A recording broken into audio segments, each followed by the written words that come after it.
ಎತ್ತಿನೋಳೆ ಮಾಡ್ತಾ ಇದ್ದೀವಿ. ಎತ್ತಿನೋಳೆ ಅಂತಂದು ಮಾಡ್ಕೊಂಡು ಬರ್ತಾನೆ ಇದ್ದೀವಿ. ಈ ಸರಿ 3,000 ಕೋಟಿ ಕೇಳಿದ್ದೀವಿ.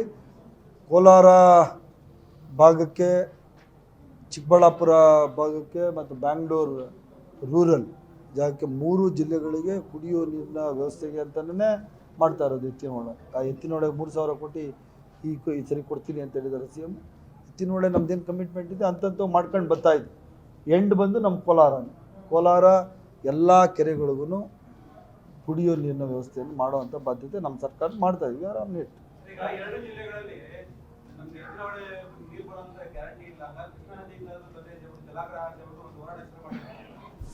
ಈಗ ನೀವು ನೋಡ್ಬೋದು ಬೇಕಾದ್ರೆ ತುಮಕೂರು ತನಕ ಬಂದಿದೆ, ಚಿಕ್ಕಬಳ್ಳಾಪುರ ತನಕ ಯಾವುದೋ ಒಂದು ಕೆರೆ ತನಕ ಬಂದಿದೆ.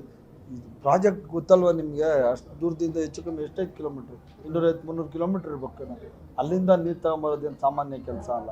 ಇದು ಶಾಶ್ವತವಾಗಿ 100 ವರ್ಷಗಳ ಯಾರು ಹೇಳಿದ್ದು? ಕೆಲಸನೇ ಸ್ಟಾರ್ಟ್ ಮಾಡಿದ್ವಿ, ದುಡ್ಡು ಹಾಕಿದ್ವಿ, ಆಲ್ರೆಡಿ 1,000 ಕೋಟಿ ಖರ್ಚು ಮಾಡಿದ್ವಿ, ಕಾರ್ಯ ಸಾಧುವಲ್ಲ ಅಂತ ಈಗ ಯಾರು ಹೇಳ್ತಾರೆ? ಏನು ಯಾರು ಹೇಳಿದ್ದು? ಎಲ್ಲ ನೀರು ಬರಿಲ್ಲ ಅಂದರೆ ಏನು ಸರ್ಕಾರ ಸುಮ್ಮನೆ ದುಡ್ಡು ಖರ್ಚು ಮಾಡ್ತದ? 1,000 ಕೋಟಿ ರೂಪಾಯಿಗಳು ಖರ್ಚು ಮಾಡ್ತಾ ಇದ್ದೀವಿ. ವಂಶೋದಯ ಆಸ್ಪತ್ರೆಯಲ್ಲಿ 24x7 ಎಮರ್ಜೆನ್ಸಿ ಕೇರ್ ಲಭ್ಯವಿದೆ. ಆಘಾತ, ಹೃದಯಾಘಾತ ಅಥವಾ ಪಾರ್ಶ್ವವಾಯು ಆಗಿರಲಿ, ತುರ್ತು ತಜ್ಞರ ತಂಡವು ಅತ್ಯಾಧುನಿಕ ಉಪಕರಣಗಳೊಂದಿಗೆ ಅಗತ್ಯವಿರುವಾಗ ತ್ವರಿತ, ಪರಿಣಾಮಕಾರಿ ಮತ್ತು ಪರಿಣಿತ ಚಿಕಿತ್ಸೆಯನ್ನ ನೀಡುತ್ತಾರೆ. ಹೆಚ್ಚಿನ ಮಾಹಿತಿಗಾಗಿ ಸಂಪರ್ಕಿಸಿ 7270 ಅಥವಾ 9141066685.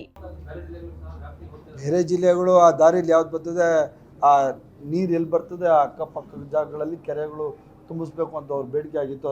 ಉದಾಹರಣೆ ಅರಸೀಕೆರೆ ಹೇಳ್ತಾ ಇದ್ದೀರಾ, ಮತ್ತು ಆ ಕಡೆ ತುಮಕೂರು ಹೇಳ್ತಾ ಇದ್ದೀರಾ, ಅಲ್ಲಿಗೂ ಆಗ್ತದೆ. ಇಲ್ಲಿಗೆ ನಮ್ಮ ಬರೋ ನೀರಲ್ಲಿ ಏನು ಕಮ್ಮಿ ಮಾಡಲ್ಲ. ಅದು ಲೋಡಿ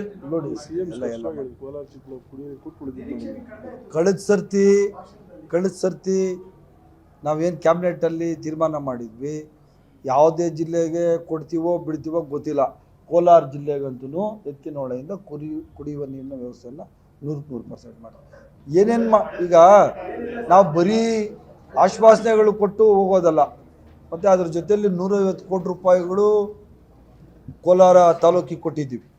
ಅದನ್ನೆಲ್ಲ ಭಾಷಣದಲ್ಲಿ ಹೇಳ್ತಾ ಇರ್ತೀನಿ. ರಸ್ತೆಗಳು ಅಭಿವೃದ್ಧಿಗೆ ನೀವು ಲಾಸ್ಟ್ ಟೈಮ್ ಕೇಳಿದ್ವಿ, ಎಲ್ಲ ರಸ್ತೆಗಳು ಹಾಳಾಗೋಗಿದೆ ಅಂತ, ಚರಂಡಿಗಳು ಹಾಳಾಗೋಗಿದೆ ಅಂತ. ಹೆಚ್ಚು ಕಮ್ಮಿ 150 ಕೋಟಿ ಕೊಟ್ಟಿದ್ದೀವಿ. ನಗರಕ್ಕೆ ಎಷ್ಟು 100 ಕೋಟಿನ 50 ಎಷ್ಟು 100 ಕೋಟಿ ರೂಪಾಯಿ ಈಗಾಗಲೇ ಸ್ಯಾಂಕ್ಷನ್ ಆಗಿದೆ. ಎಲ್ಲ ರಸ್ತೆಗಳು ಕೋಲಾರ ಟೌನ್ನಲ್ಲಿರುವಂಥ ಎಲ್ಲ ರಸ್ತೆಗಳನ್ನು ಮೇಲ್ದರ್ಜೆಗೆ ಏರಿಸುವಂಥ ಕೆಲಸ ಮಾಡಿ ಎಲ್ಲರೂ ಕೊಟ್ಟು ಯಾರು ಹೇಳಿದ್ದು? ಕೊಟ್ಟಿದ್ದೀವಿ. ಯಾರು ರಾಜಕಾರಣ ಮಾಡೋದ್ರಲ್ಲಿ ಏನು ಮಾಡೋಕ್ಕಲ್ಲ. ಇದು ರಾಜಕಾರಣ ಮಾಡಬೇಕು ಅಂತಲೇ ಅಭಿವೃದ್ಧಿ ನೋಡ್ರಿ. ಈಗ ನನ್ನ ಪ್ರಶ್ನೆ, ಒಂದು ಪ್ರಶ್ನೆ ನಿಮಗೇನೆ ಕೇಳೋದು. ನೀವೇ ಹಲವಾರು ಟಿವಿಗಳಲ್ಲಿ ಪೇಪರಲ್ಲಿ ನೋಡಿದ್ದೀವಿ.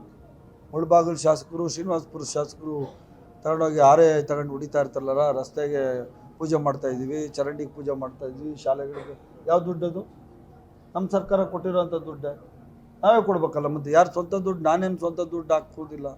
ಸ್ಥಳೀಯ ಶಾಸಕರಿಗೆ ಸಹ ಯಾವ ದುಡ್ಡು? ಮತ್ತೆ ಅದು ನಮ್ಮ ಸರ್ಕಾರ ಕೊಟ್ಟಿರೋಂಥ ದುಡ್ಡಲ್ಲ. ಆಪಾದನೆ ಮಾಡಲಿಕ್ಕೆ ಸ್ವಲ್ಪ ಹೆಚ್ಚು ಕಮ್ಮಿ ಆಗಿರ್ಬೋದು. ಒಂದು ಕ್ಷೇತ್ರಕ್ಕೆ ಜಾಸ್ತಿ ಸಿಗ್ಬೋದು, ಒಂದು ಕ್ಷೇತ್ರಕ್ಕೆ ಕಮ್ಮಿ ಸಿಗ್ಬೋದು. ಅದು ಯಾವ ಥರ ಡಿಮ್ಯಾಂಡ್ಗೆ ಅನುಗುಣವಾಗಿ ಕೊಡುವಂಥದ್ದು. ಆದ್ದರಿಂದ ಎಲ್ಲ ತಾಲೂಕುಗಳಿಗೂ ದುಡ್ಡು ಕೊಡುವಂಥ ಕೆಲಸ ಆಗುತ್ತೆ. ಹೌದು, ಈಗ ನೋಡ್ರಿ, ಹಂಗಾದ್ರೆ ನನ್ನ ಒಂದು ನಿಮಿಷ ಹಂಗೆ ನೋಡಿದ್ರೆ ಒಂದು ನಿಮಿಷ ಮಂಜು, ಹೌದಪ್ಪ. ಈಗ ನನ್ನ ಕ್ಷೇತ್ರಕ್ಕೆ 350 ಕೋಟಿ ಕೊಟ್ಟಿದ್ದಾರೆ, ಹೆಬ್ಬಾಳ ಕ್ಷೇತ್ರಕ್ಕೆ. ಮಂಜುಗೆ ಡಿಮ್ಯಾಂಡ್ ಆಗಿದೆ, ಆ ಥರ ಕೊಡ್ತೀವಿ. ಈಗ ನನ್ನ ಕ್ಷೇತ್ರಕ್ಕೆ ಮಂಜುಗೆ ನಾನು ಡಿಸ್ಟ್ರಿಕ್ಟ್ ಆ್ಯಸ್ ಎ ಮಿನಿಸ್ಟರ್ 1,500 ಕೋಟಿ ಕೊಡ್ತಾ ಇರ್ಬೇಕಾದ್ರೆ ನಾನು ತೊಗೊಬೋದಾಗಿತ್ತು ಅಷ್ಟು. ಹೆಬ್ಬಾಳಕ್ಕೆ ಒಂದು ಡಿಫ್ರೆನ್ಸ್ ಆಗ್ತದೆ, ಒಂದೊಂದು ಪ್ರಾಜೆಕ್ಟ್ ಬಂದರೆ ಡಿಫ್ರೆನ್ಸ್ ಆಗ್ತದೆ. ಎಲ್ಲ 224 ಕ್ಷೇತ್ರಗಳಿಗೆ 1,500 ಕೋಟಿ, 2,000 ಕೋಟಿ, ಅಥವಾ ನನ್ನ ಕ್ಷೇತ್ರ ಕೊಟ್ಟಿಗೆ 300 ಕೋಟಿ ಈಕ್ವಲ್ ಆಗಿ ಕೊಡ್ಲಿಕ್ಕೆ ಆಗೋದಿಲ್ಲ.